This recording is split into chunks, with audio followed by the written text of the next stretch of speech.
Welcome student. आज के lecture में हम लेज़र्स डिस्कस करेंगे।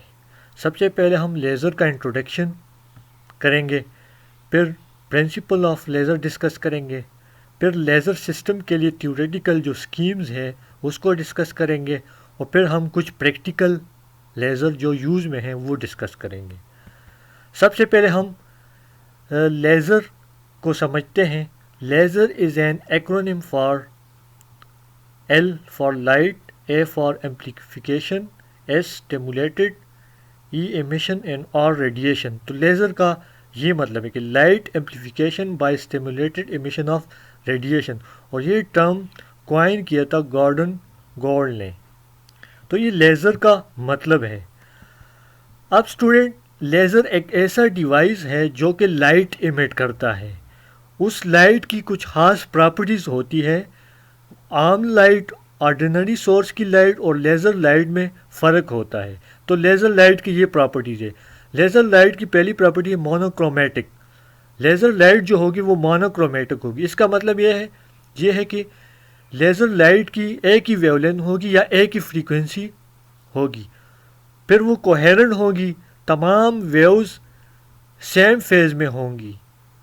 जितनी भी वेव्स लेज़र से आएंगी, जितनी भी लाइट वेव लेज़र से इमिट होंगी वो सेम फेज़ वाली होंगी, पोलराइज्ड, एक ही डायरेक्शन में वो पोलराइज होगी। हाई डायरेक्शनलिटी, उनकी डायरेक्शनलिटी हाई होगी, मींस कि वो एक ही डायरेक्शन में ट्रेवल करेंगे, स्प्रेड नहीं होंगे। इसी तरह हाई इंटेंसिटी लेज़र लाइट जो होगी वो हाई इंटेंसिटी वाली होगी। अगर हम यहाँ पे इस डायग्राम में देख लें तो ये ऑर्डिनरी सोर्स की लाइट है सॉरी, तो ऑर्डिनरी सोर्स की लाइट में यहाँ पे काफ़ी फ्रीक्वेंसी है, काफ़ी कलर्स हैं। इसी तरह अगर आप लेज़र लाइट को देख लें तो यहाँ पे एक सिंगल कलर आपको नज़र आ रहा है, ये एक सिंगल फ्रीक्वेंसी है। इसी तरह ऑर्डिनरी सोर्स की लाइट हर डायरेक्शन में ट्रेवल करती है, मींस कि मल्टी डायरेक्शनल है, जबकि लेज़र लाइट यहाँ पे यूनी डायरेक्शनल है, एक ही डायरेक्शन में ट्रेवल करती है। इसी तरह ऑर्डिनरी सोर्स की लाइट इनकोहेरेंट होती है या इन फेज़ नहीं होती। तो यहाँ पे देख लें ये वेव्स आउट ऑफ फेज़ है या इन फेज़ नहीं है, लेकिन लेज़र लाइट कोहेरेंट होती है और फेज़ में होती है। अब स्टूडेंट, हम लेज़र से पहले कुछ कंसेप्ट समझेंगे। अगर वो कंसेप्ट हम समझ गए तो फिर हम लेज़र का जो ऑपरेशन है वो हम अच्छी तरह समझ सकेंगे। तो यहाँ पे जब लाइट और मैटर का इंटरेक्शन होता है तो वो तीन तरीक़ों से हो सकता है। ठीक है स्टूडेंट, सबसे पहले है इंड्यूस एब्जॉर्प्शन, या इसको आप स्टिमुलेटेड एब्जॉर्प्शन भी कहते हैं, स्पॉन्टेनियस एमिशन या स्टिमुलेटेड एमिशन। तो यहाँ पे ये इंड्यूस एब्जॉर्प्शन है। इंड्यूस एब्जॉर्प्शन में ये होगा कि आपके पास एक एटम है और उस एटम के दो स्टेट्स हैं। उस एक स्टेट की एनर्जी लेवल को हमने E1 यहाँ पे लिखा, दूसरे स्टेट की एनर्जी लेवल को हमने यहाँ पे E2 से रिप्रेजेंट किया हुआ है। अब ये E1 ग्राउंड स्टेट है और E2 क्या है? E2 कोई हायर एक्साइटेड स्टेट है। तो जब ये बिफोर द ऑब्जॉर्प्शन, जब इस पे हमने कोई फोटोन फॉल नहीं किया तो ये एटम इस फॉर्म में था। ठीक है स्टूडेंट, लेकिन जब इसमें हम एक फोटोन जिसकी एनर्जी h म्यू होगी वो इस एटम पे हम इंसिडेंट करेंगे तो क्या होगा? ये एटम ग्राउंड स्टेट से अपवर्ड ट्रांजिशन करेगा एक्साइटेड स्टेट में और ये एटम इस तरह आ जाएगा। तो इस किस्म की एब्जॉर्प्शन को, जिसमें एटम एक ग्राउंड स्टेट से हायर स्टेट में चला जाए, इसको हम इंड्यूस एब्जॉर्प्शन या स्टिमुलेटेड एब्जॉर्प्शन कहते हैं। इसी तरह स्टूडेंट, स्पॉन्टेनियस एमिशन है। अगर एटम पहले से ही एक्साइटेड स्टेट में हो, मीन कि अगर एटम यहाँ पे एक्साइटेड स्टेट में है तो ये ग्राउंड स्टेट है, ये एक्साइटेड स्टेट है और एटम इस एक्साइटेड स्टेट में है, तो ये एटम कुछ टाइम के बाद, ठीक है, नैनो, वो टाइम क्या होगा? इस स्टेट की कुछ लाइफ टाइम होगी। वो टाइम गुजरने के बाद ये एटम इस स्टेट को छोड़कर इस ग्राउंड स्टेट में आ जाएगा। तो चूंकि इस स्टेट में एटम के पास कुछ एनर्जी थी, तो जब ये एटम इस स्टेट से इस स्टेट में आ जाएगा तो वो एनर्जी जो कि बराबर होगी वो photon h mu is equal to E2 minus E1, इन दोनों स्टेट के एनर्जी डिफरेंस के बराबर होगी, तो वो एनर्जी यहाँ से इमिट हो जाएगी। तो आफ्टर द इमिशन जो एटम की स्टेट है वो यूँ हो जाएगी। ठीक है स्टूडेंट, वो जो एब्जॉर्प्शन हुई थी वो दोबारा हमें एनर्जी की फॉर्म में मिल जाएगी और ये हमारे पास एक डाउनवर्ड ट्रांजिशन है। तो इसको हम स्पॉन्टेनियस एमिशन कहते हैं कि जब एटम खुद ब खुद डी एक्साइट होकर एनर्जी इमिट कर ले। अब स्टूडेंट एक तीसरी पॉसिबिलिटी भी है स्टिमुलेटेड एमिशन, और ये स्टिमुलेटेड एमिशन सबसे पहले आइंस्टाइन ने प्रपोज किया था। ठीक है स्टूडेंट, स्टिमुलेटेड एमिशन का ये मतलब है कि अगर एटम पहले से ही एक्साइटेड स्टेट में हो, अगर ये E2 एक्साइटेड स्टेट है और एटम इस स्टेट में हो, ठीक है, ये तो एमिशन से पहले एटम की ये फॉर्म होगी। और अब हम देखते हैं अगर ये एक्साइटेड स्टेट में हो और यहाँ से एक फोटॉन्स हम इस एटम पे इंसिडेंट कर ले। अब एच म्यू क्या है? एच म्यू एक फोटॉन है, एटम भी एक्साइटेड स्टेट में है। जब ये फोटॉन इस एक्साइटेड स्टेट वाले एटम के साथ इंटरेक्ट करेगा, ठीक है स्टूडेंट, तो एक तो ये एच म्यू फोटॉन है और एक ये एटम जब डी एक्साइट होगा तो एक एच म्यू वो फोटॉन मिलेगा। तो इस एटम से इस तरह दो फोटॉन्स आएंगे, दोनों फोटॉन फेज में होंगे, कोहेरेंट होंगे। तो इस किस्म के एमिशन को हम स्टिमुलेटेड एमिशन कहते हैं। मीन्स कि जब एटम एक्साइटेड स्टेट में हो और हम एक फोटॉन उस पर इंसिडेंट कर ले तो यहाँ से एक की बजाय दो फोटॉन आ जाए, तो इस किस्म के एमिशन को हम स्टिमुलेटेड एमिशन कहते हैं। और ये एमिशन सबसे पहले आइंस्टाइन ने प्रपोज किया था कि इस तरह की एमिशन भी एटम से हो सकती है। और स्टूडेंट यहाँ पे ये याद रखिएगा कि stimulated emission is the principle of laser action. तो यहाँ पे स्टिमुलेटेड एमिशन है, ये लेज़र का प्रिंसिपल है। अब स्टूडेंट जिस तरह हमने बात की कि एटम जब एक्साइटेड स्टेट में होगा किसी ग्राउंड स्टेट से ऊपर, तो उस लेवल के लिए एक ख़ास टाइम होगा, उस टाइम जिसको हम मीन लाइफ टाइम कहेंगे। और उस मीन लाइफ टाइम के बाद वो एटम उस एनर्जी लेवल से डिके कर जाएगा और अपने ग्राउंड स्टेट में आ जाएगा। तो मीन लाइफ टाइम हम इसी को कहते हैं कि mean life time for an excited atom is 10-8 second. तो 10 किसी भी एटम के लिए एक्साइटेड स्टेट में रहने के लिए जो टाइम है उसको हम मीन लाइफ टाइम कहते हैं, और वो है 10-8 सेकंड। और इस टाइम के दौरान एटम जो होगा वो ग्राउंड स्टेट में रिटर्न करेगा, ठीक है, या किसी भी लोअर स्टेट में रिटर्न करेगा और फोटॉन एमिट कर लेगा। अब स्टूडेंट ये यहाँ पे ये बात याद रखिएगा, मीन लाइफ टाइम, और ये 10-8 सेकंड है। अब स्टिमुलेटेड एमिशन हमने पिछले स्लाइड में पढ़ी। तो स्टिमुलेटेड एमिशन के लिए दो नेसेसरी कंडीशन है। एक ये है कि मेटास्टेबल स्टेट, तो ऐसे एनर्जी लेवल जिनके मीन लाइफ टाइम 10-3 या 10-2 हो या 10-3 से 10-2 तक हो, तो उसको हम मेटास्टेबल स्टेट कहते हैं। स्टूडेंट अगर उसकी लाइफ 10-8 सेकंड हो तो उसको हम ऑर्डिनरी एनर्जी स्टेट कहेंगे, ठीक है। लेकिन अगर उसका टाइम ज़्यादा हो, उस स्टेट के डिके के लिए टाइम ज़्यादा हो, मीन्स कि 10-3 से 10-2 तक हो, तो उसको हम मेटास्टेबल स्टेट कहते हैं। तो लॉन्गर लिव्ड स्टेट को हम मेटास्टेबल स्टेट कहते हैं। दूसरी जो कंडीशन है वो है पावरफुल सोर्स ऑफ एनर्जी। तो चूँकि लेज़र के अंदर जो मीडियम है उसको एक्साइट करने के लिए हमें पावरफुल सोर्स ऑफ एनर्जी चाहिए, ठीक है स्टूडेंट। तो यहाँ पे ये दो कंडीशन है लेज़र स्टिमुलेटेड एमिशन के लिए, एक है मेटास्टेबल स्टेट और एक है पावर सोर्स ऑफ एनर्जी। अब स्टूडेंट ये कुछ इंपॉर्टेंट डिफिनीशन है जो कि लेज़र एक्शन में हमें काम देगी। सबसे पहले पॉपुलेशन इन्वर्जन।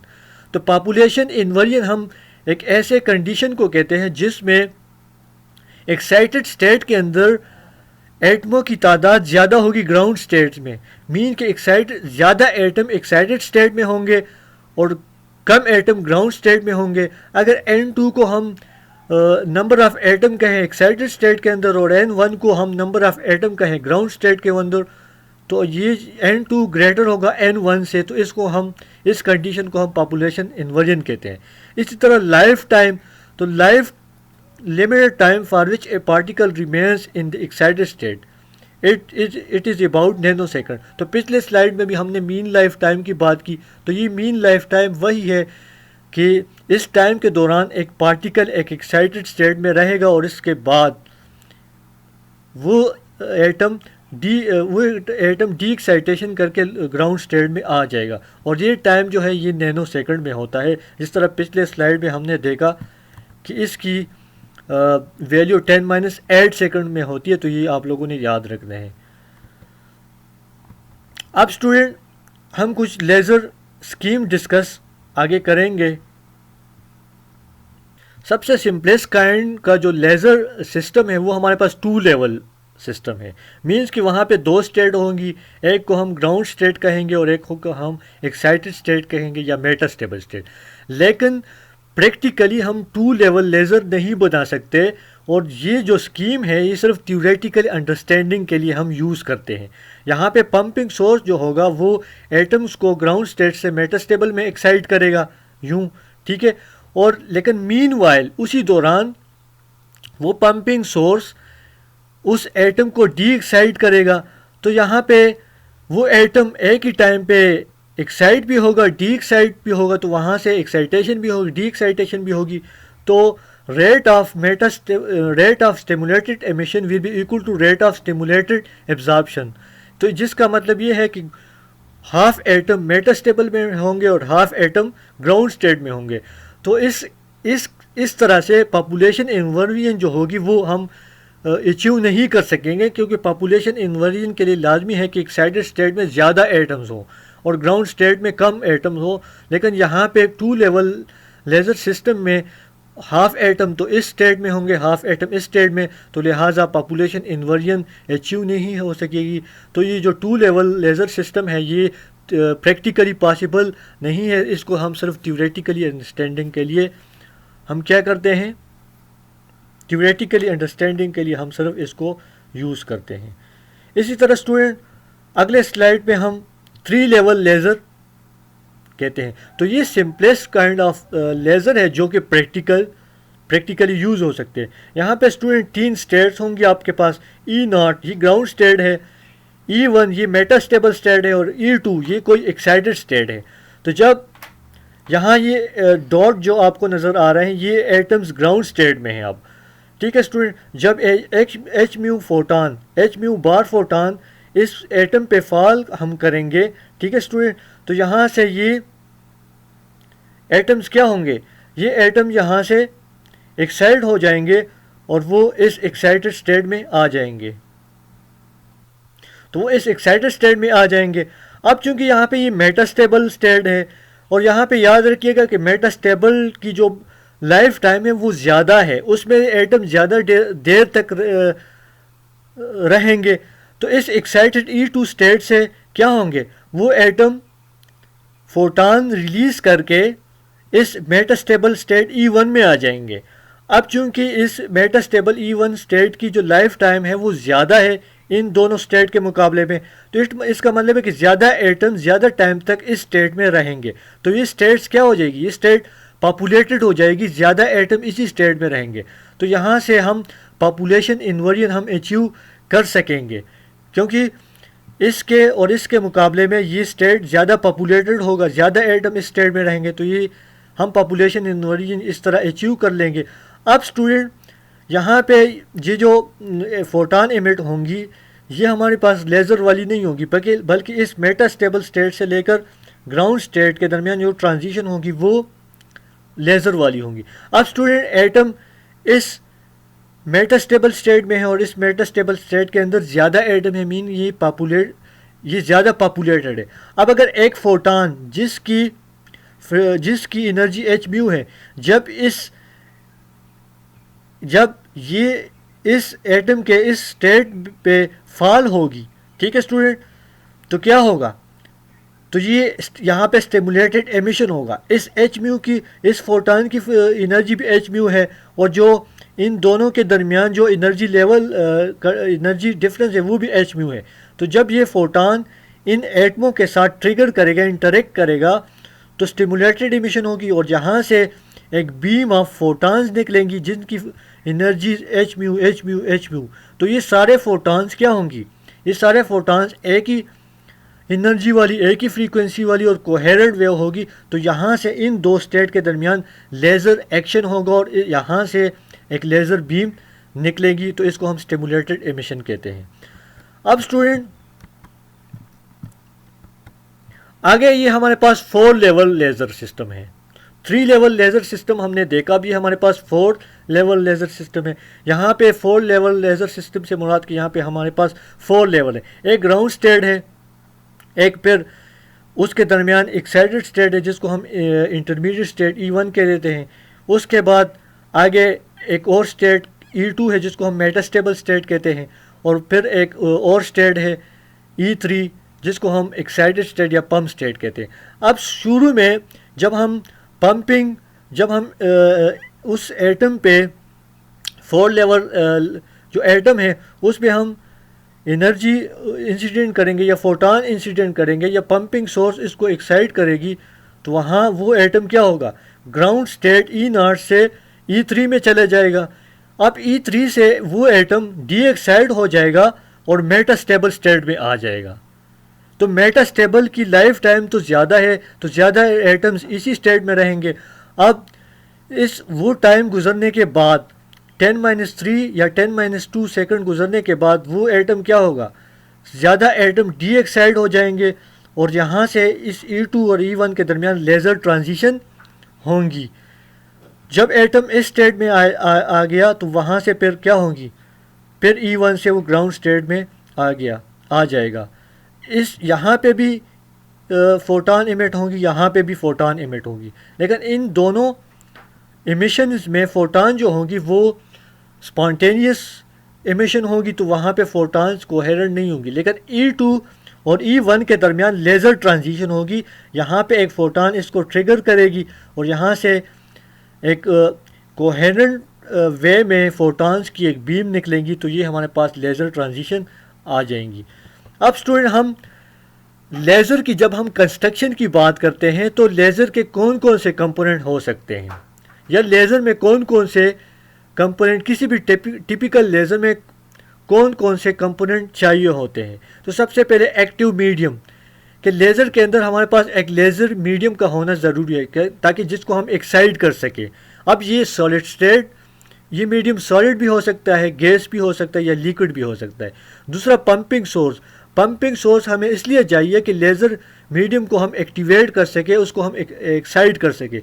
तीसरा हमारे पास जो कंपोनेंट है वो है रेजोनेटर, या इसको हम ऑप्टिकल कैविटी भी होते हैं, और ये 2 मिरर्स का अरेंजमेंट है। अब अगर इसको हम डायग्राम से समझ लें तो ये हमारे पास लेज़र मीडियम है, ठीक है स्टूडेंट, और ये इसके साइड पे हमने 2 मिरर लगाए हैं। अब ये एक मिरर जो है ये फुली रिफ्लेक्टेड है, इससे लाइट पास नहीं होगी। दूसरे साइड पे हमारे पास एक और मिरर है, तो ये हमारे पास पार्शली रिफ्लेक्टिंग मिरर है, इससे कुछ लेज़र लाइट बाहर भी आ जाएंगी। इस दोनों मिरर्स के अरेंजमेंट को हम कहते हैं ऑप्टिकल कैविटी, ठीक है स्टूडेंट। तो ये 3 हमारे पास क्या हो गए, ये हमारे पास लेज़र के कंपोनेंट हो गए। अब स्टूडेंट हमारे पास प्रैक्टिकल लेज़र, या वो लेज़र जो कि यूज़ में है, जिसको लोगों ने सक्सेसफुली डिज़ाइन किया हुआ है, वो लेज़र कौन से है, अब हम इसको देखें। तो सबसे पहले जो प्रैक्टिकल लेज़र बना था वो था रूबी लेज़र। रूबी लेज़र एक सॉलिड स्टेट लेज़र है और ये हमारे पास पहला सक्सेसफुल लेज़र था। ये 3 लेवल लेज़र है। यहाँ पे एक रूबी क्रिस्टल को, रूबी क्रिस्टल क्या है, रूबी क्रिस्टल एक एल्यूमिनियम ऑक्साइड है। एक रूबी क्रिस्टल को लिया, ठीक है स्टूडेंट, जिसको हम रूबी रॉड भी कहते हैं। अब इस रूबी क्रिस्टल के अंदर एल्यूमिनियम आयन को क्रोमियम आयन से रिप्लेस किया, और इस क्रोमियम आयन्स के 3 लेवल्स हैं। अब इस जो रूबी रॉड है इसके दोनों साइड पे 2 मिरर्स लगाए गए हैं, ठीक है स्टूडेंट, और दोनों मिरर्स के दरमियान जो फासला है वो integral multiple of half wave length है। अब इसको आपको ये जो स्प्रिंग शक्ल की एक चीज़ नज़र आ रही है, ये जीनॉन फ्लैश लैम्प है और ये पंपिंग सोर्स है। अब स्टूडेंट अगर हम इसका एनर्जी लेवल डायग्राम ले लें तो यहाँ पे ग्राउंड स्टेट है, ठीक है स्टूडेंट, यहाँ पे ये मेटास्टेबल स्टेट है और यहाँ पे ये क्या है, ये एक्साइटेड स्टेट है।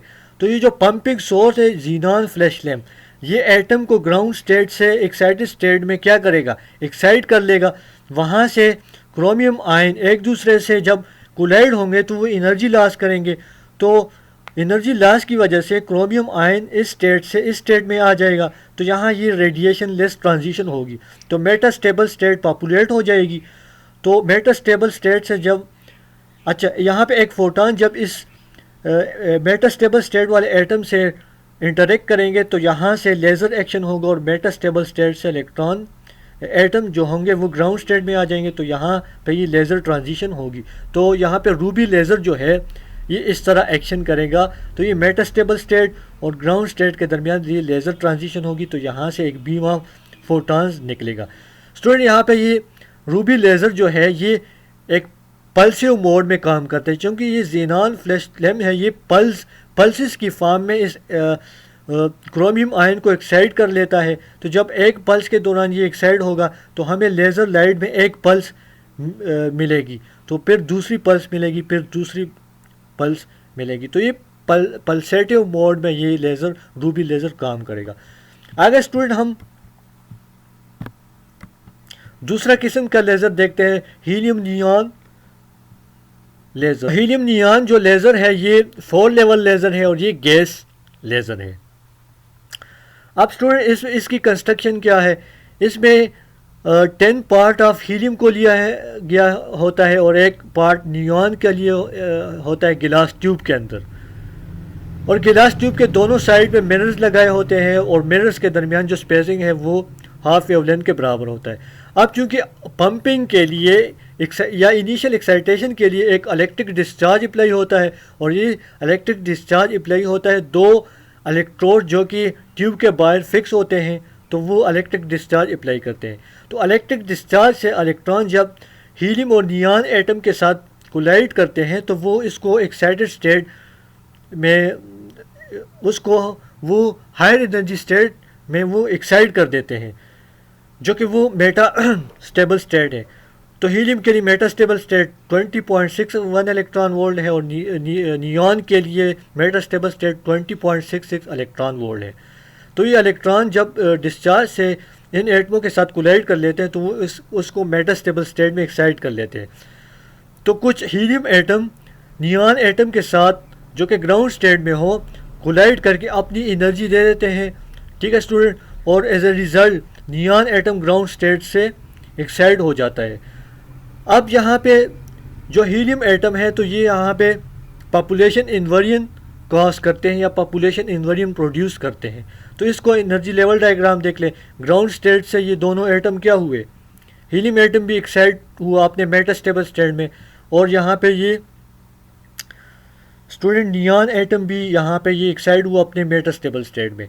अब जो हीलियम एटम है ये अपनी एनर्जी हीलियम एटम को दे देगा, तो एक तो नियॉन एटम बजाते खुद मेटास्टेबल में एक्साइटेड हो जाता है, और एक हीलियम एटम अपनी एनर्जी इस नियॉन एटम को दे देता है, तो इसके साथ दूसरा एटम भी ग्राउंड स्टेट से यहाँ पे मेटास्टेबल स्टेट में एक्साइट हो जाता है। तो यहाँ पे हम पॉपुलेशन इन्वर्जन क्या कर लेते हैं, अचीव कर लेते हैं। तो अब ये एटम क्या होगा, ये जो नियॉन एटम है ये यहाँ इस मेटास्टेबल स्टेट से इस स्टेट के अंदर क्या होगा, लेज़र ट्रांजिशन करेगा। तो इस लेज़र ट्रांजिशन की वजह से हमें क्या मिलेगी, हमें एक लेज़र बीम मिलेगा। अब स्टूडेंट लेज़र ट्रांजिशन के बाद यहाँ पे इस स्टेट से इस स्टेट के दरमियान स्पॉन्टेनियस एमिशन होगी, मीन एटम खुद बहुत डी एक्साइट होकर फोटॉन एमिट करेगा। अब यहाँ से जब एटम इस स्टेट में आ जाएगा तो कुलियन की वजह से वो एटम नियॉन एटम कुछ रेडिएशन लेस ट्रांजिशन करेंगे, मीन्स कि वो एक दूसरे के साथ कोलाइड करके अपनी काइनेटिक एनर्जी लॉस करेंगे, तो यहाँ से ये रेडिएशन लेस ट्रांजिशन होगी और यू एटम ग्राउंड स्टेट में आ जाएगा। तो स्टूडेंट यहाँ पे सिर्फ ये बात याद रखिएगा कि हीलियम नियॉन गैस लेज़र के अंदर हीलियम एटम जो है वो पॉपुलेशन इन्वर्जन के लिए यूज़ होता है, क्योंकि वो अपनी सारी एनर्जी नियॉन एटम को दे देता है। दूसरी बात ये कि लेज़र ट्रांजिशन जो होती है वो नियॉन के मेटास्टेबल स्टेट के अंदर और यहाँ पे इस स्टेट के अंदर होती है, और यहाँ से जो लेज़र बीम निकलती है उसकी फ्रीक्वेंसी या उसका जो वेवलेंथ है वो 632.8 नैनोमीटर होती है। अब स्टूडेंट हमारे पास कुछ अदर लेज़र्स भी हैं, जिस तरह ये लेज़र हमने डिस्कस नहीं किए, हमने सिर्फ 2 लेज़र डिस्कस किए। इसके हम आप लोग सिर्फ नाम इसके बारे में आप लोगों को सिर्फ नो हाउ होना चाहिए। एंडियाग लेज़र ये एक सॉलिड स्टेट लेज़र है। इसी तरह कार्बन डाइऑक्साइड गैस लेज़र ये एक गैस लेज़र है। और इसी तरह सेमीकंडक्टर लेज़र ये सॉलिड स्टेट लेज़र है। तो आज के लेक्चर में हमने लेज़र्स के बारे में पढ़ा। Thank you.